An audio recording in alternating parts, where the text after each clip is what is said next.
saya diminta oleh Pak Sintong Panjaitan untuk keluar. Saya tidak tahu apa yang mau terjadi. Jadi saya keluar dari ruang Pak Habibie. Nah di luar sudah ada, di luar pintu itu sudah ada Pak Wiranto berdiri begini, Pak Wiranto. Kemudian di sini Pak Sintong, kemudian di sini adalah Kapolri. Dan saya berdiri di tengah begini. Saya berdiri di tengah. Mereka mepet saya. Dan yang pertama adalah Pak Wiranto. Kamu berbohong ya, mengumumkan kejadian-kejadian perkosaan yang itu tidak terjadi dan memperburuk nama bangsa Indonesia. Itu Pak Wiranto begini. Kemudian Pak Kapolri, ketika Pak Kapolri bilang begini, kamu harus bertanggung jawab. Dia bilang. Terus Pak Sintong begini, dia baru saja melaporkan pada Presiden. Gitu. Jadi semua ke sini, ke menunjuk saya. Saya diam, waktu tiganya berbicara, saya diam saja. Saya melihat mukanya Pak Wiranto gini. Dan ketika Pak Sintong terakhir mengatakan bahwa kamu harus bertanggung jawab, dia baru saja melapor pada Presiden. Begitu dia soalnya saya bilang, saya langsung begini, saya tidak berbohong dan saya melaporkan kejadian yang terjadi apa adanya. Saya tidak punya intensi untuk memperburuk nama bangsa Indonesia. Saya tidak berbohong. Saya bertanggung jawab dan saya berani.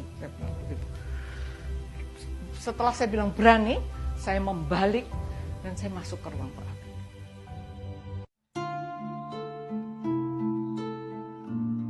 Penyangkalan terhadap fakta pemerkosaan dan kekerasan seksual dalam tragedi Mei 98 sejak informasi terkait peristiwa ini mengemuka ke publik beberapa pekan setelah kerusuhan Mei 98 kerap disuarakan oleh sejumlah elit politik, terutama dari kalangan militer.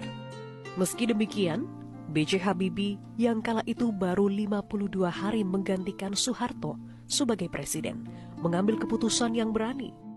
Presiden Habibie memberi kesempatan kepada sejumlah aktivis perempuan yang tergabung dalam masyarakat anti kekerasan terhadap perempuan untuk mengungkapkan temuan data dan fakta kekerasan seksual Mei 98.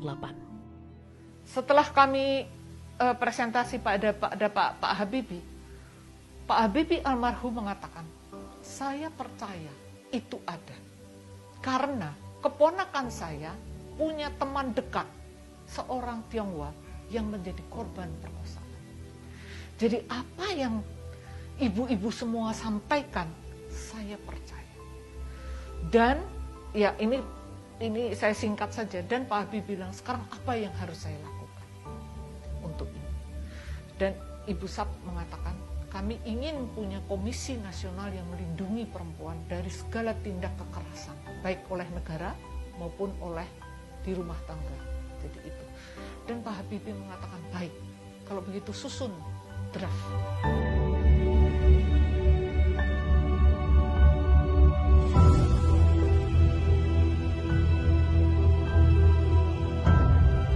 Selama proses pencarian fakta oleh TGPF, para pendamping korban dan tim relawan untuk kemanusiaan terus menyuarakan hak korban untuk mendapat keadilan. Namun selama proses ini, para relawan dan pendamping korban silih berganti mendapat ancaman dan teror agar menghentikan pencarian fakta dan pendampingan korban. Luar biasanya, usaha penyangkalan publik itu besar sekali. Bukan hanya dengan negasi di media massa, tapi juga teror-teror terus terjadi. Saya dikirimi granat di kantor saya supaya berhenti melakukan investigasi. Saya ditelepon setiap hari antara jam 2, jam 3 sampai jam 4. Itu selalu saya ditelepon. Saya diancam dengan kata-kata, lu Cina ya, sekarang lu bisa bersuara ya. Kami tahu siapa anak kamu. Nama anak kamu yang pertama ini, lahir tanggal segini, sekolah di sini. Yang anak kedua namanya ini, lahir tanggal segini, sekolahnya di sini. Kami tahu semuanya. Saya pulang dari rumah sakit subuh-subuh, saya merasa saya dikejar dengan sebuah mobil. Saya merasa saya dikejar. Saya melarikan diri keluar dari jalan tol. Lalu muter-muter di Cengkareng baru pulang.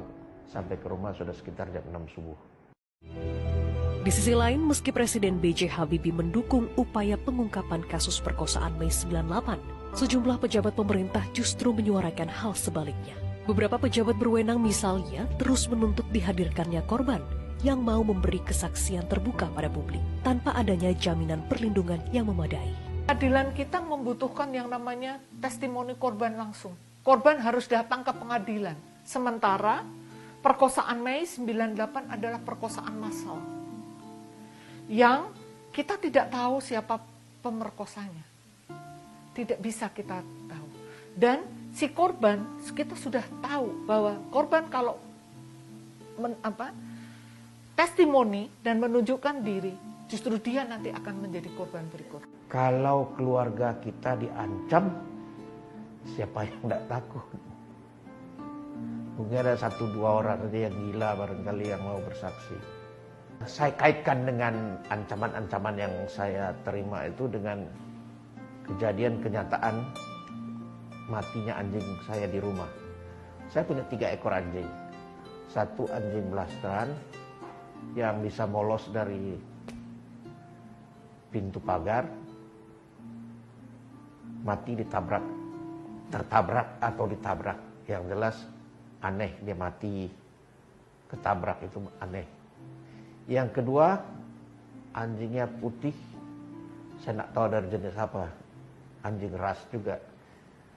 Mati di dalam pekarangan saya, mati keracunan. Saat upaya mengungkap kasus